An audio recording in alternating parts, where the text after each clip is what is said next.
kita perhatikan dengan baik-baik, karena di saat itu dari yang beliau ini dia seperti ini sudah diingatkan. Oke, nah itu dia, oleh karena itu baju baik. Nah, ya. Oleh karena itu sekali lagi dia mohon kepada kita semuanya untuk mendengarkan beliau dengan seksama, dengan khusyuk dan tawadhu. Kita mengambil ilmu dari beliau. Beliau adalah keturunan Kiai Kelak, masih jauh. Jadi alhamdulillah barokah beliau bisa hadir di tengah-tengah kita ini. Baru sehat ini, baru keluar dari beberapa minggu, beberapa bulan yang lalu di rumah sakit. Oke, makanya sebetulnya kalau belum sehat masih ada sakit-sakit seperti mungkin beliau tidak akan bisa nyampe ke sini. Lalu terus doang air, desek-desek airnya, mungkin mudah-mudahan sehat, dan begitu mudah-mudahan beliau sehat dan insya Allah panjang umur, dan kita bisa seterusnya menuntut ilmu sama beliau lagi. Amin, Allahumma amin. Yang sama-sama kita hormati pengurus yayasan yang hadir pada kesempatan saya berlihat dan bisa membuat dakwah, memperluas ekspansi dakwahnya di Nusa Tenggara Barat ini. Kemudian di acara ini yang bergabung dengan NI, kemudian juga Diniyah, dan begitu juga seluruh masyarakat di bulan Ramadan yang ikut andil ambil bagian untuk mensukseskan kalau ada hal-hal yang kurang berkenan di kondisi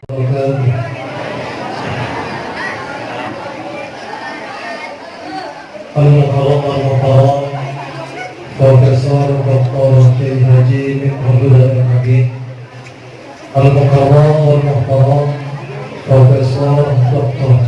Zaidul Mansur Al-Hadi, yang kami hormati dan kami muliakan Bapak Pembina Yayasan sekaligus pengguru kawasan, kami bapak-bapak, bapak kepala madrasah ibtidaiyah, madrasah diniyah, ketua majelis ta'lim, bini nanti rahimahullah, yang mudah-mudahan kita semua senantiasa mendapat rahmat dari Allah Subhanahu wa Ta'ala.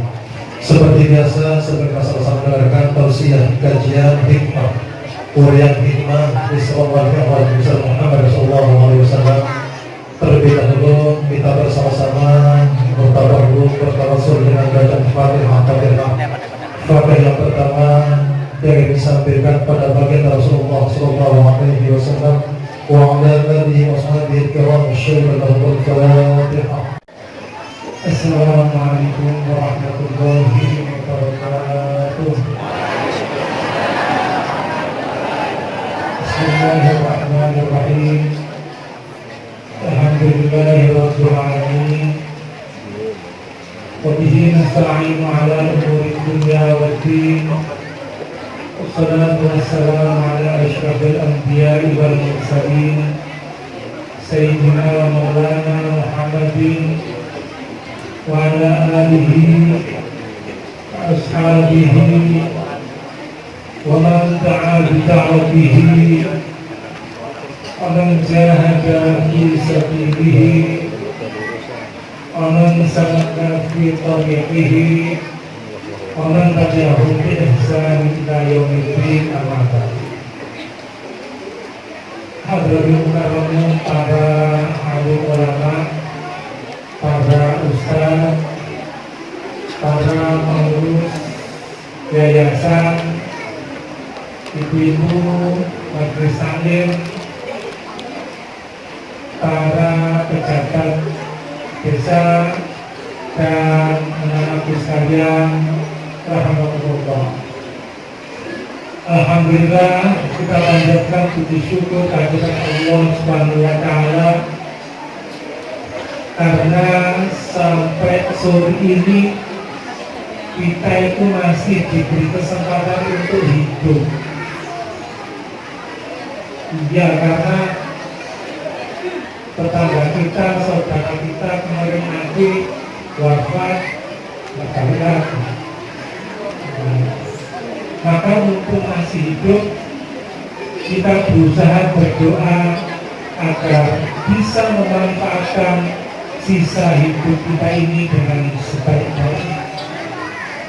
Bahwa usia yang panjang itu bukan hanya untuk nanti supaya bisa nungguin anak cucu, itu penting juga supaya bisa menikmati hidup ini. Tetapi yang paling penting adalah kita bisa menambah bekal ketika nanti menghadap Allah Subhanahu wa Ta'ala. Karena Allah memanggil kita itu tanpa peringatan terlebih dahulu. Tetangga saya itu orang sehat sekali, dia karirnya sedang bagus-bagusnya, ikut workshop di hotel, berangkat sehat, ketawa-ketawa, pagi sorenya bisa sudah jadi jenazah. Meninggal tiba-tiba ada serangan jantung ketika masih ada di hotel. Jadi nggak kecelakaan, nggak sakit sebelumnya. Karena apa? Karena Allah selalu punya cara untuk memanggil kita. Maka kita yang masih muda, yang masih sehat, yang masih sedang tenar-tenarnya, jangan merasa aneh kalau itu kita laksanakan. Kadang-kadang orang sudah sakit lama, mati. Malah yang merawat itu meninggal duluan. Kan banyak cerita-cerita itu.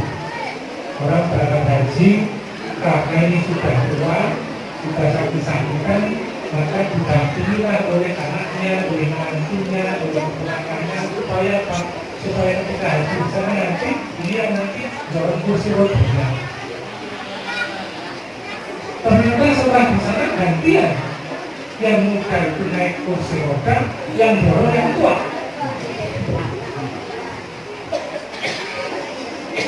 Itu terjadi. Makanya pertama kali yang ingin saya sampaikan adalah mari kita semuanya senantiasa memanfaatkan sisa hidup kita ini dengan sebaik. Karena kalau orang sudah dipanggil Allah SWT sudah wafat, semua identitas, semua prestasi, semua kehormatan di dunia ini hilang.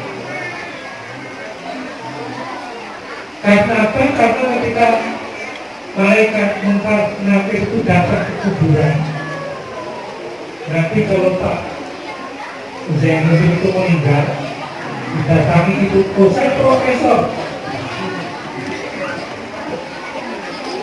Mereka nggak urus mau profesor mau dia. Saya jenderal, mereka nggak urus jenderal apa.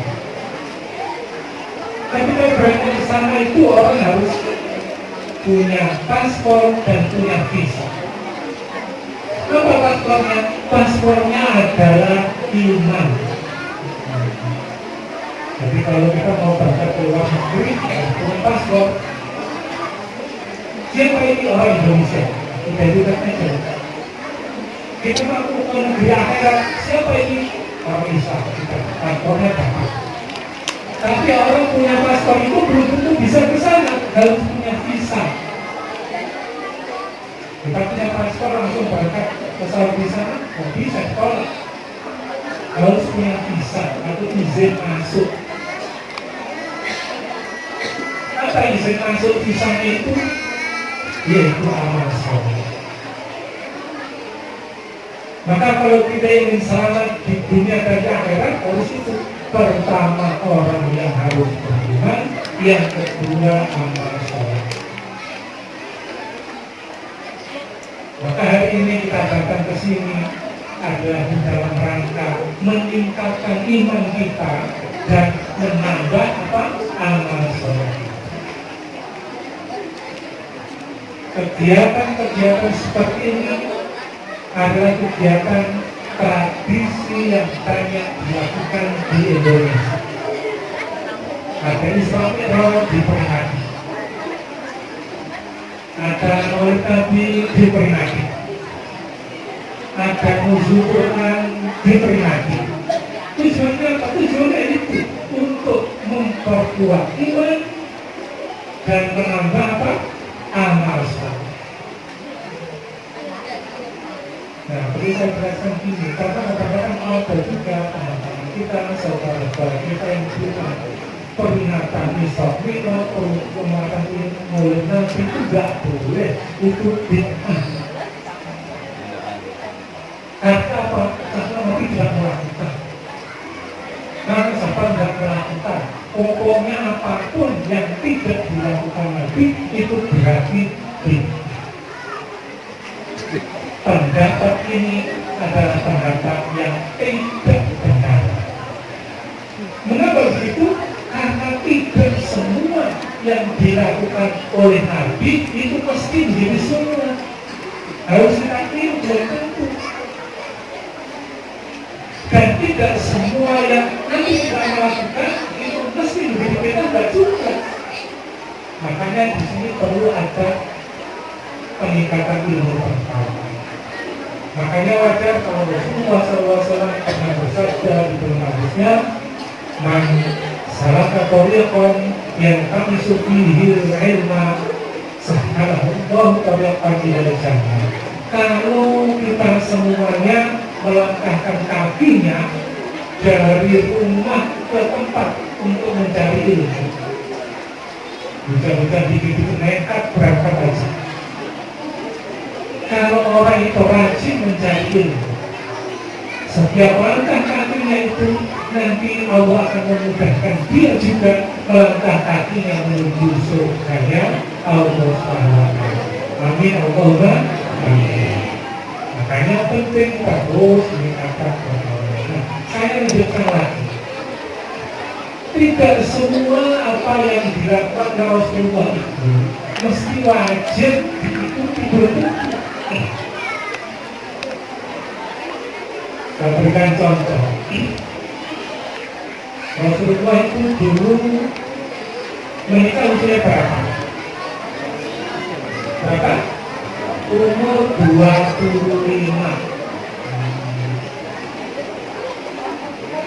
Kalau kita berpegangan pada pendapat yang salah tadi, maka orang harus menikah umur 25 karena Nabi melakukan.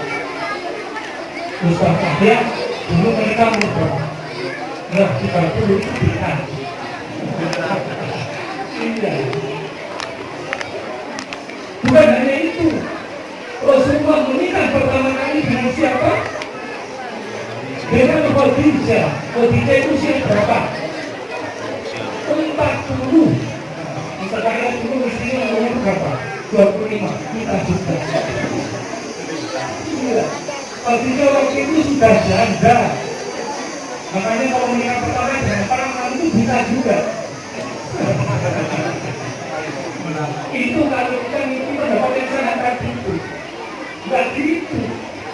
Tidak semua yang dilakukan Rasulullah itu mesti menjadi sunnah, mesti menjadi harus diikuti. Rasulullah itu kalau puasa, berbuka puasa itu kalau berbuka pakai apa? Pakai kurma. Kurma masak pakai pelecing. Jadi tadi kalau kamu itu pendapat yang salah tadi.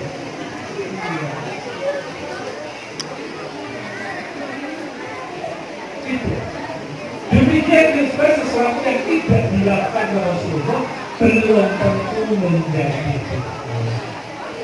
Rasulullah tidak melakukan itu bid'ah, bukan, tidak juga. Rasulullah dulu kalau sholat itu nggak pakai sarung batik. Kalau itu pakai sarung batik itu kita enggak. Kita kalau dapat pendapat saya. Rasulullah kalau khutbah itu nggak bawa buku. Bawa buku. Karena semua udah baca. Nah sekarang khutbah itu nggak buku semua. Berarti kita bukan begitu. Sesuatu yang tidak dilakukan Rasulullah itu belum tentu menjadi kita yang terlalu. Ada banyak sekali hal-hal yang tidak dilakukan Rasulullah itu tapi boleh dan bahkan harus kita lakukan. Banyak sekali. Salah satu contohnya adalah amalan-amalan yang Rasulullah itu tidak mengatur tempatnya dan waktunya. Kalau ibadah itu sudah ditentukan waktunya, sudah ditentukan tempatnya, maka berubah itu namanya bid'ah, dan tidak boleh. Misalnya haji. Haji itu sudah ditentukan tempatnya. Tempatnya di mana? Di Mekah, di sekitar Mekah, di Arafah, di Muzdalifah, di Mina, kembali ke Mekah. Di Madinah saja nggak boleh haji itu. Kalau Madinah itu kan ziarah makam Rasulullah. Tapi semua ibadah haji itu mesti di Mekah karena sudah ditentukan seperti itu, maka berubahnya itulah bid'ah yang terlarang. Jadi nggak boleh, misalnya supaya kita lebih hemat, hajinya nggak usah di Mekah. Kita ubah mulai tahun 2024 hajinya di Semanggi. Nggak bisa karena tempat yang sudah ditentukan oleh Rasulullah SAW. Tetapi kalau amalan-amalan ibadah yang tidak ditentukan tempatnya, maka kita boleh di mana saja. Ibu baca Al-Quran juga boleh, karena di rumah itu panas sekali, nah dibuka. Boleh, tapi dulu pernah dibuka, tidak pernah, di sana tidak ada buka.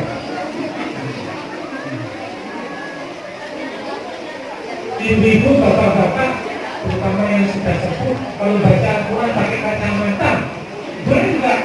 Boleh aja, tapi dulu nggak pernah kacamata. Padahal ngaji itu kan ibadah.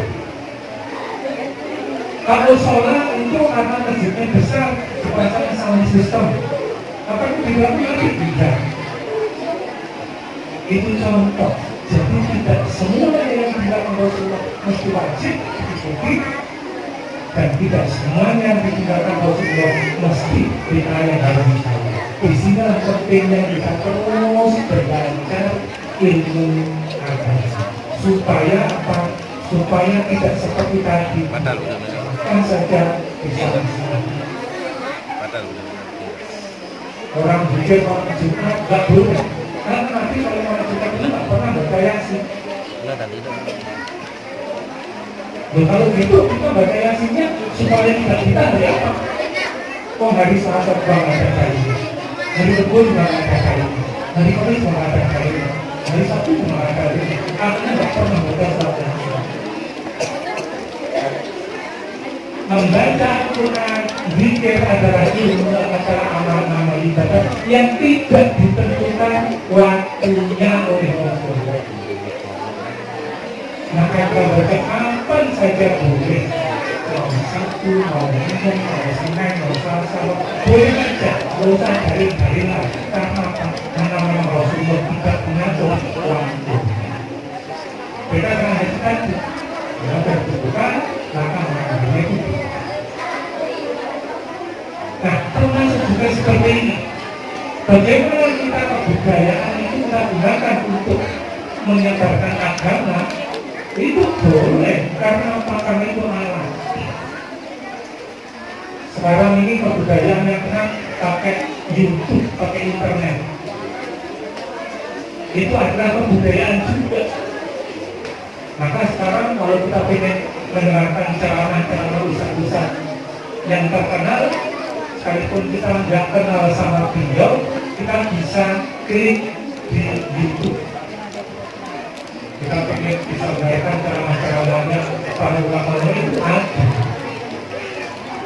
Ibu-ibu kalau ingin mendengarkan ceramah di Islamic Center, tinggal setel radio. Aku buka YouTube.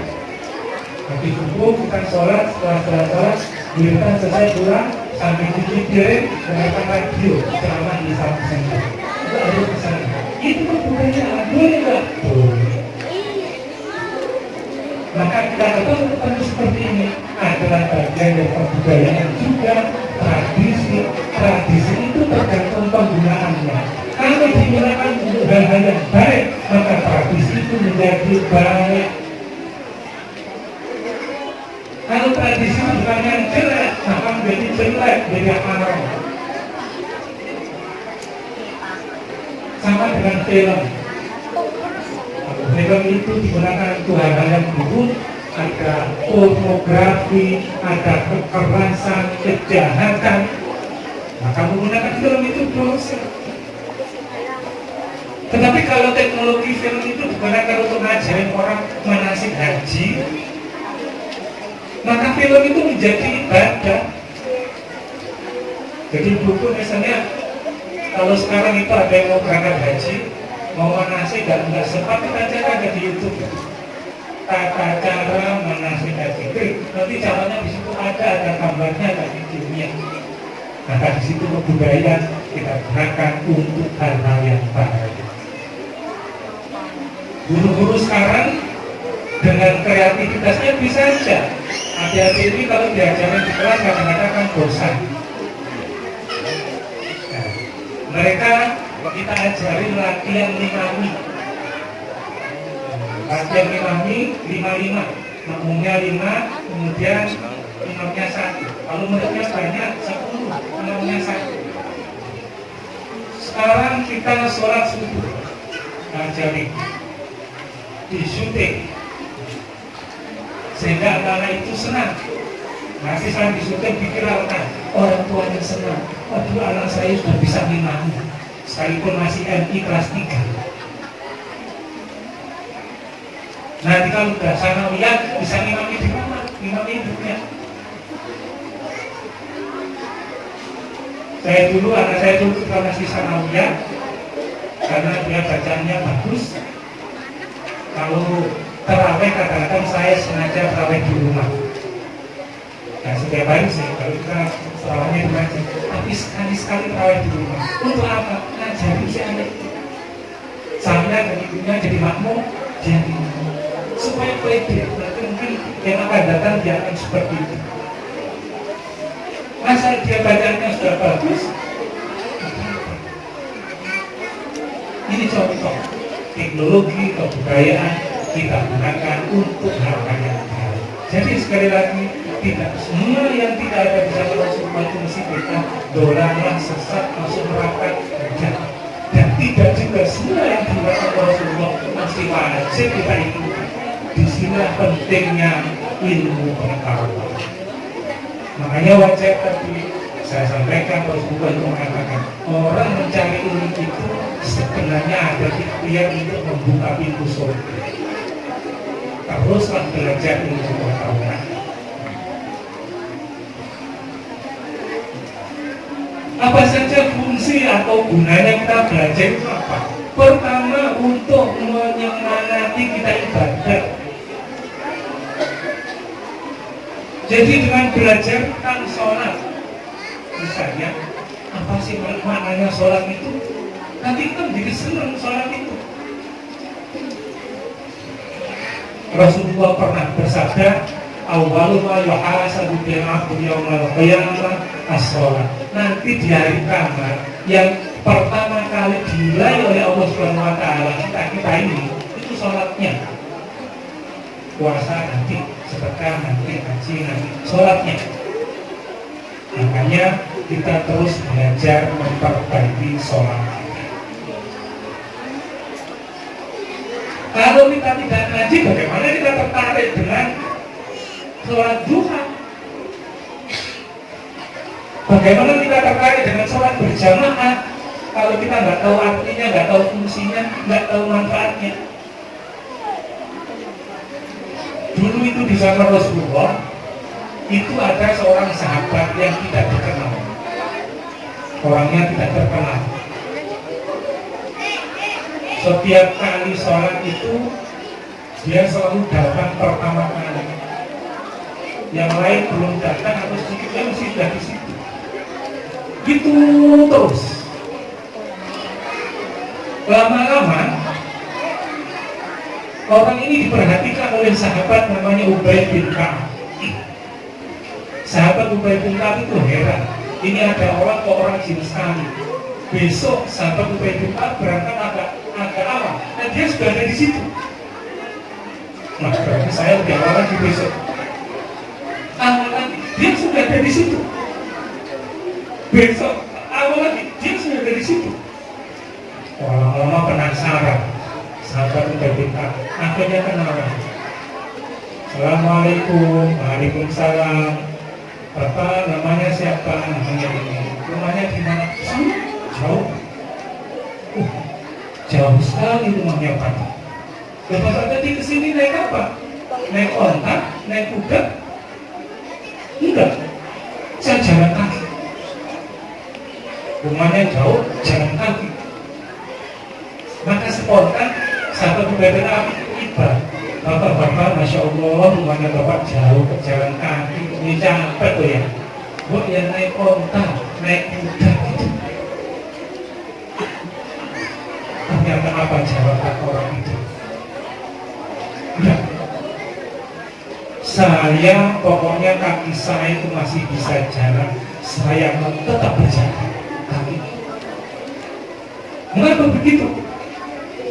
Karena saya ingin agar setiap langkah kaki saya dari rumah ke masjid dan dari masjid pulang ke rumah lagi itu dinilai ibadah oleh Allah Subhanahu wa Ta'ala.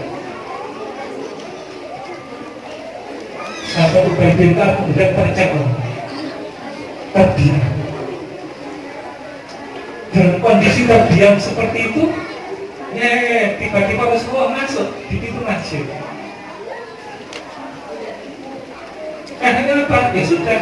Makanya sahabat Ubay bin Ka'ab akhirnya bilang sama Rasulullah, ya Rasulullah, ada apa Ubay?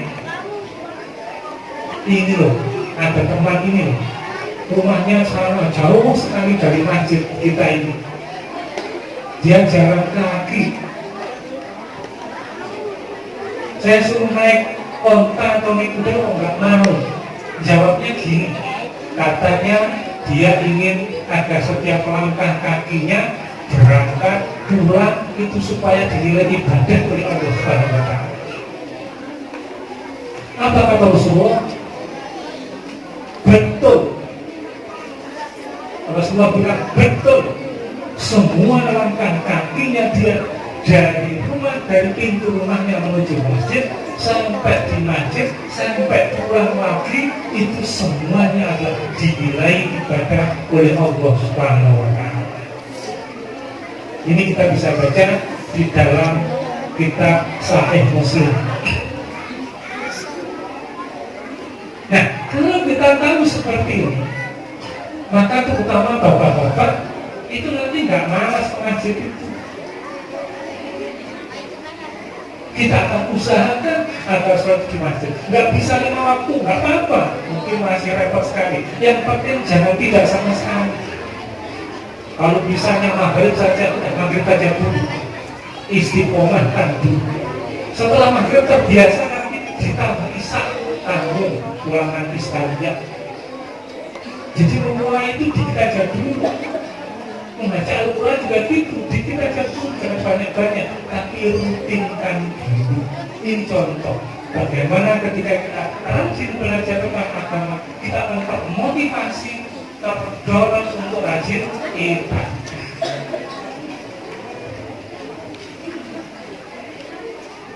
Rasulullah pernah bersabda juga. Dulu Rasulullah itu pemimpin dekat sekali dengan sahabat-sahabatnya, dekat sekali dengan rakyatnya, sehingga apa saja masalah ditanyakan ke Rasulullah.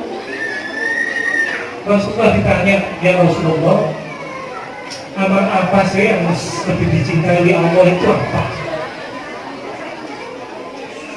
Waktu itu ada Sayyidah Aisyah di situ, dengerin gini. Maka ketika Rasulullah wafat, Sayyidah Aisyah dulu ada seseorang datang ke Rasulullah bertanya di situ, apa amal yang disukai oleh Allah? Rasulullah menjawab, ahabbul a'mali ilallah adwatuha wa in qalla. Amal ibadah yang lebih dicintai oleh Allah Subhanahu wa taala adalah amal yang dilakukan secara rutin sekalipun dikit. Maka kita biasakan gitu. Jadi amal ibadah itu kalau kita pertama ambil rutinnya dulu, gak usah banyak-banyak dulu.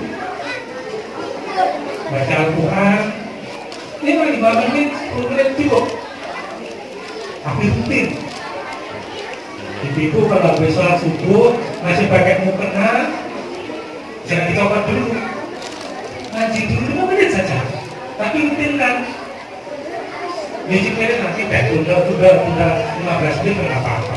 Ibu yang ke kantor masih bisa. Habis subuh ngaji 10 menit masih bisa. Rutinkan dulu. Amal seperti itu lebih dicintai oleh Allah Subhanahu wa taala daripada kalau kita lagi stres, lagi susah karena cicilannya belum bayar, kemudian kita susah langsung baca Al-Quran 2 juz, habis itu 4 bulan nggak baca Al-Quran. Lebih bagus apa? Sedikit terus setiap hari setiap hari. Bapak-bapak juga gitu, bisa diamalkan sendiri. Bapak-bapak bisa nyuruh ibunya ibu, atau kalau masih muda dihadap adanya mama. Kalau akan bisa bikin jangan kalau udah tua apa? Mina. Bu, kalau bisa semua, orang berbicara aja. Biasakan. Cuci piring aja nggak apa-apa. Kalau bisa cuci piring, biasa. Dibiasakan seperti itu. Kalau beristiqomah seperti itu nanti jadi amal jariah, bukan hanya untuk ibu-ibu, tapi bapak-bapak juga. Suatu ketika kalau bapaknya meninggal dan ibu ini kemudian tetap rajin ibadah setiap pagi baca Al-Quran, ditanya sama tetangganya, Masya Allah, ibu ini rajin sekali baca Al-Quran. Dia akan jawab, oh iya, ini dulu yang ngaji adalah almarhum suami saya. Betapa indahnya kalau kita seperti itu. Kita ngajarin itu cuma beberapa kali aja, tapi diistiqomahkan seperti itu. Kita punya anak seperti itu juga. Begitu punya anak usahakan seperti itu. Nanti begitu sudah meninggal, anak putrinya, anak laki ini ditanya, wah, Mbak ini kok lagi kuliah di Jogja, kuliah di Jakarta, di kos-kosan kok rajin sekali baca Quran. Mbak ini rajin sekali baca Quran. Dia akan bilang, ini yang ngajari dulu almarhum nenek saya, almarhum ibu saya, almarhum nenek saya. Kita ngajari cuma beberapa kali, tapi menjadi amal jariah selamanya. Rasulullah bersabda, man sanna sunnatan hasanatan falahu ajruha wa ajru man amila biha. Kalau orang itu ngajarin kebaikan, ketika ngajarin itu dia dapat pahala. Dan setiap kali kebaikan itu diamalkan oleh orang yang diajar itu, dia terus-menerus mendapat pahala. Maka beruntunglah ibu-ibu, ustaz di sini yang ngajar di MI, yang ngajar di PPG. Berangkatkan niat yang ikhlas. Ini memang bukan anak saya, itu memang bukan anak saya, itu memang bukan anak saya, bukan adik saya, tetapi saya titipkan ilmu di dalam memori otaknya. Semoga nanti kalau dia ngaji, saya dapat pahala terus menerus. Jadi ngajak agama itu begitu, supaya kita merasa bangga. Karena apa? Karena ngajak agama itu nggak ada duit. Kalau kita motivasinya duit, rugi. Motivasinya adalah ingin menanam kepada amal jariah di anaknya orang-orang itu. Mungkin ada yang belum menikah, Ustazah yang ngajar. Saya belum punya anak, belum menikah, tapi saya bertitip mengajarnya kepada anak-anak orang itu. Saya berharap nanti dia kalau rajin ngaji, saya akan mendapatkan pahala. Kita orang tua, sekalipun kita nggak bisa ngajar ngaji, kita memotivasi mereka seperti itu. Nah, ini libur sekolah kan, ngaji udah. Libur sekolah kan, seperti itu.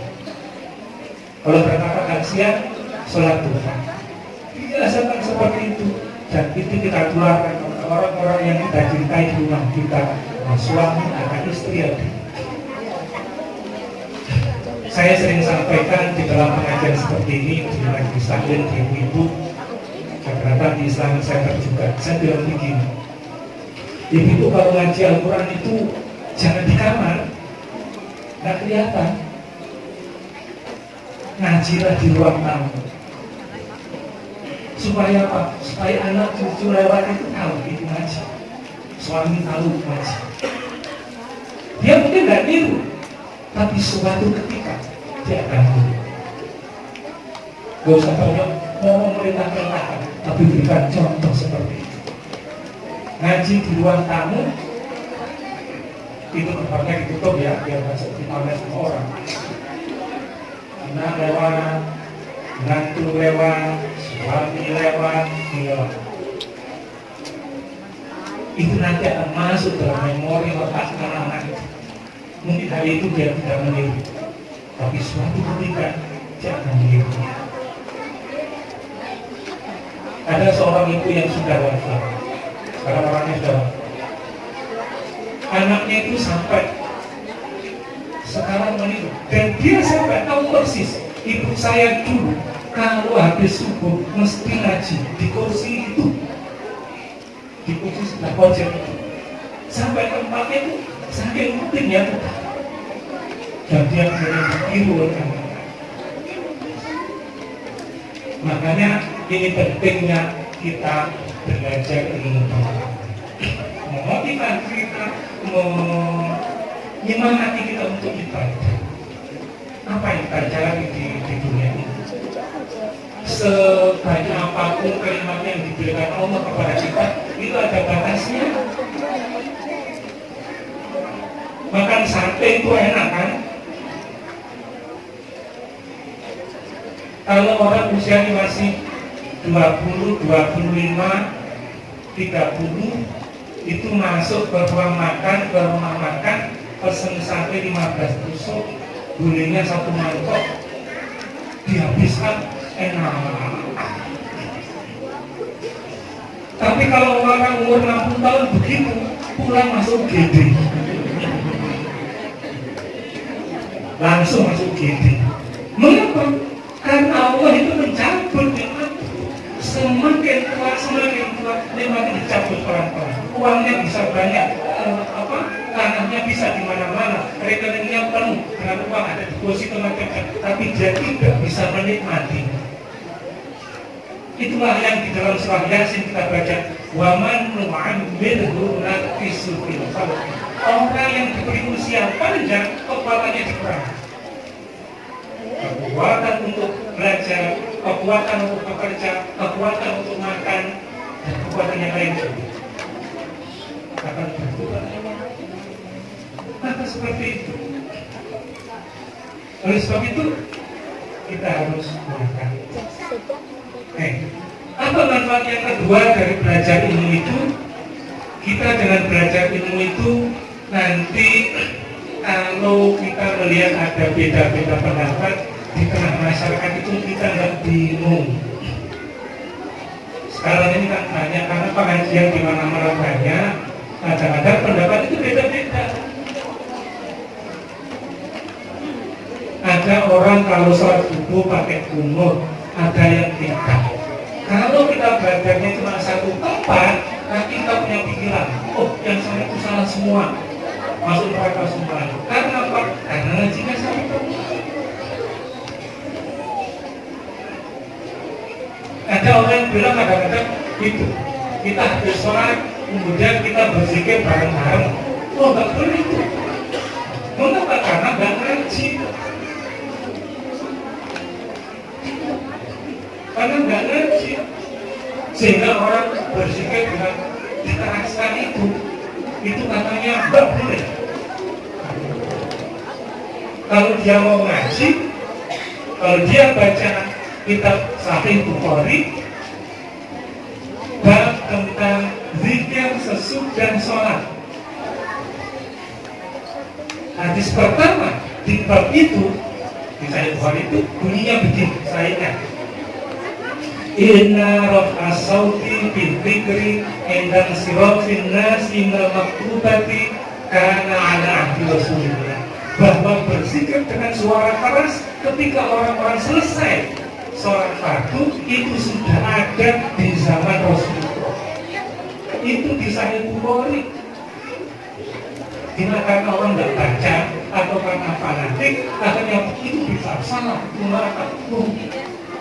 Kalau kita ngajinya banyak, nanti pendapat-pendapat yang berbeda-beda seperti itu, nanti kita nggak bingung.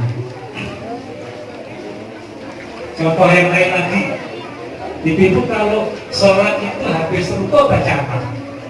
Salam ya Allah, liman hamidah terus apa? Rabbana, alhamdulillah. Ya, di situ ada banyak sekali bacaan yang diajarkan oleh Pak Ustaz. Ada yang membaca Rabbana lakal hamdu, dibaca jadi pendek.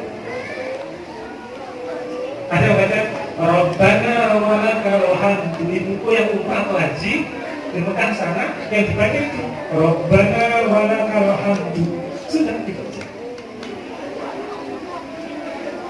Ada lagi Rabbana lakal hamdu hamdan katsiran thayyiban mubarakan fihi.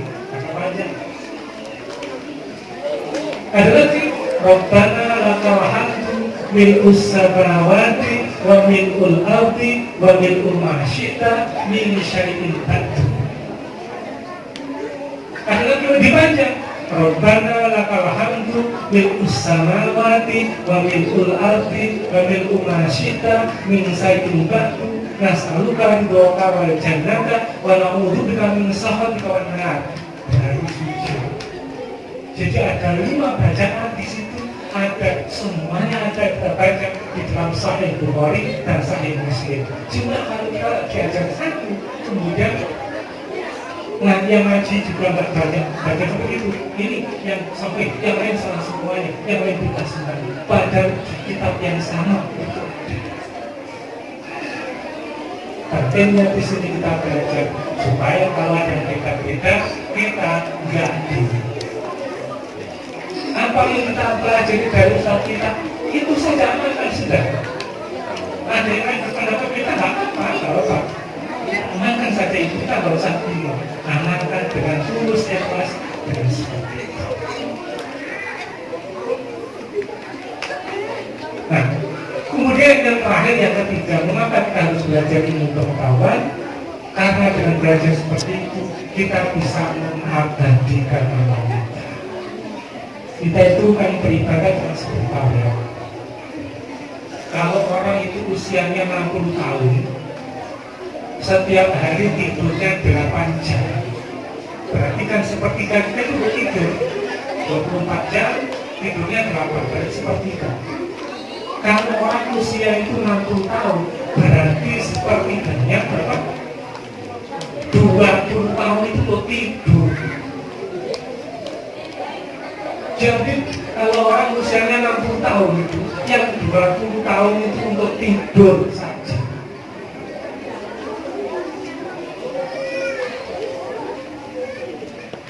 Nah, karena ibadah kita itu cuma sebentar, maka kita harus bisa mengabadikan ibadah kita itu. Supaya apa? Supaya kita bisa mendapatkan pahala ketika kita sudah wafat. Rasulullah SAW di dalam hadis yang diriwayatkan oleh Imam Al-Bukhari, beliau mengatakan arba'atun tajri ujuruhum ba'dal maut. Ada 4 kelompok manusia yang dia masih terus mendapatkan pahala sekalipun sudah mati. Siapa itu? Pertama, man mata murabitan fi sabilillah. yaitu orang-orang yang mati di dalam orientasi hidup berjuang di jalan Allah.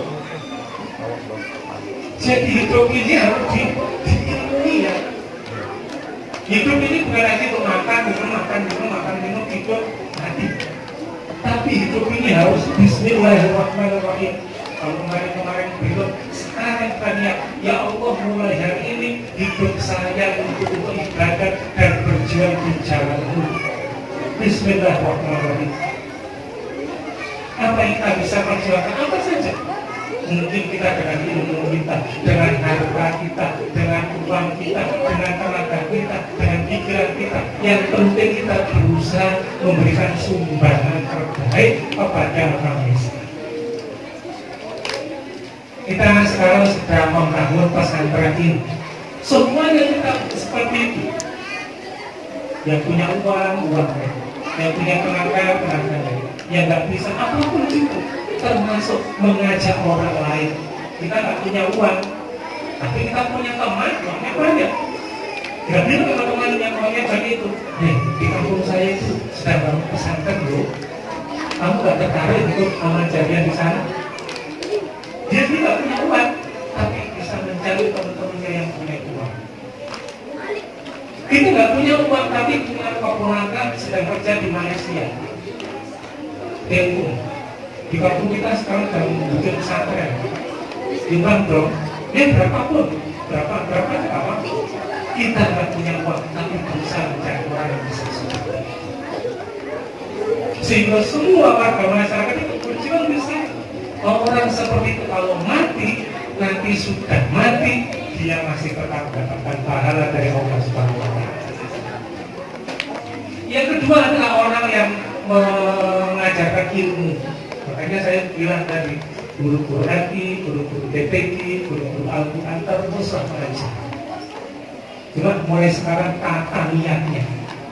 Jangan tujuannya untuk mencari sertifikasi, mencari jam. Itu nanti nggak usah diniatnya dapat sendiri. Niatnya itu kepada Allah. Sama dengan orang berdagang, niatlah ibadah. Untuk itu datang sendiri, kalau kita nggak niat dapat semua. Tapi niatnya adalah menanamkan ilmu pengetahuan Al-Quran kepada generasi yang akan datang. Orang yang menanamkan seperti itu, nanti dia sudah mati terus mendapatkan pahala. Itu saya sampaikan, punya anak, punya cucu, ajarin dia apa yang bisa. Punya cucu masih kecil, yang dongil. Daripada kita nyanyi, tua nyanyi, suaranya ada. Ketika kita baca sholawat, baca kundu, biar bagi yang mendengarkan itu mendengar. Memori otaknya akan merekam. Itu paling bisanya Bu, ayah, mama, tapi dengarkan terus ya. Ketika digendong, jangan cuma gendong supaya capek kita itu dapat pahala juga sambil gendong. Allahumma sholli ala Muhammad ya Rabbi sholli alaihi wasallam. Biar dengar terus. Ini itu biar difokan di dalam otak. Sehingga anak itu sudah lebih dulu mendengar ayat-ayat Al-Quran sholawat daripada lagu-lagu tadi. Pertama yang masuk adalah amal. Yang ketiga adalah amal jariah. Tadi itu sudah diumumkan tadi. Semoga kita berapapun bisa membaca. Dan yang keempat, kalau kita punya anak yang soleh dan soleh, anak itu investasi yang bisa membuat kita untung dan bisa membuat kita rugi. Maka setiap anak itu lahir sebagai orang Islam, mungkin punya anak, punya cucu. Sejak itu kita panjangkannya, ya Allah saya bertekad anak saya ini akan jadi anak yang soleh dan soleh. Tekadnya begitu. Perkara nanti jadi dokter, jadi tentara, jadi pilot, nanti itu punya. Tapi yang paling pokoknya kita menjadikan anak yang soleh dan soleh. Itu yang pertama kali seperti itu. Bapak Ibu dan para jamaah sekalian, rahmatullah, maka menutup apa yang saya sampaikan, saya ingin ulangi lagi poin-poinnya saja supaya mudah diingat. Saya panjang sekali. Ada beberapa hal yang saya sampaikan tadi. Pertama, jangan berhenti mencari ilmu. Terus rajin ngaji supaya kita semakin rajin ibadah dan kita semakin tahu cara ibadah. Yang kedua, usahakan terutama bapak-bapak, adik-adik itu sholat itu di masjid. Sekalipun dalam waktu. Sekarang bisanya sekarang apa? Udah satu kali itu nggak apa-apa. Jangan ditunda-tunda. Jangan bilang begini, saya nanti akan rajin mengaji kalau sudah pensiun. Belum. Kita itu belum tentu pensiun loh. Lalu umur 55 meninggal belum pensiun. Aku sudah pensiun. Begitu pensiun mau ke masjid, ada perasaan berat loh. Nah ini aku yang masjid. Ibadah itu jangan tua karena kita belum tentu menjadi tua. Gunakan mata kita untuk baca Al-Quran sebelum mata kita itu nggak jelas untuk melihat Tuhan. Banyak-banyak bersujud sebelum kaki kita tidak bisa ditekuk gara-gara rasa kurang, kolesterol, macam-macam itu. Usahakan kita masuk. Yang ketiga, kita berusaha melakukan amal-amal ibadah itu secara istiqomah, secara rutin karena ibadah sunnah kita. Kalau wajib harus wajib ya. Kalau yang sunnah itu usahakan kita punya amal andalan. Baca Quran satu halaman rutin. Baca apa? Sedekah sedikit rutin. Rutinnya itu akan meningkatkan nilai ibadah itu dalam Allah. Maka di dalam Isra Mi'raj ini ada dua kata kunci yang penting sebenarnya, yaitu pentingnya sholat dan pentingnya masjid. Isra Mi'raj itu adalah menerima perintah sholat minal masjidil haram dan masjid aqsa, dan pentingnya masjid. Kalau masjid kita hidup makmur, maka masa depan Islam akan makmur. Islam tidak akan maju hanya diseminarkan, seminar, konferensi, muktamar, tidak. Itu hanya bagian-bagian kecil. Islam akan maju kalau masjid kita makmur, masjid kita ramai, pendidikan agama kita. Nah itu Bapak Ibu sekalian, Ustaz, mohon maaf itu yang akan saya sampaikan. Semoga beberapa ayat Al-Quran dan hadis Rasulullah itu dapat menginspirasi dan memotivasi kita untuk rajin ibadah, untuk terus istiqomah di dalam ibadah, terus sampai tua kalau hidup saya panjang, sampai seterusnya hingga suatu ketika nanti kita menutup mata untuk terakhir kalinya dalam keadaan husnul khotimah. Amin. Kurangnya mohon maaf. Wallahu muwaffiq ila aqwamit thoriq. Assalamualaikum warahmatullahi wabarakatuh.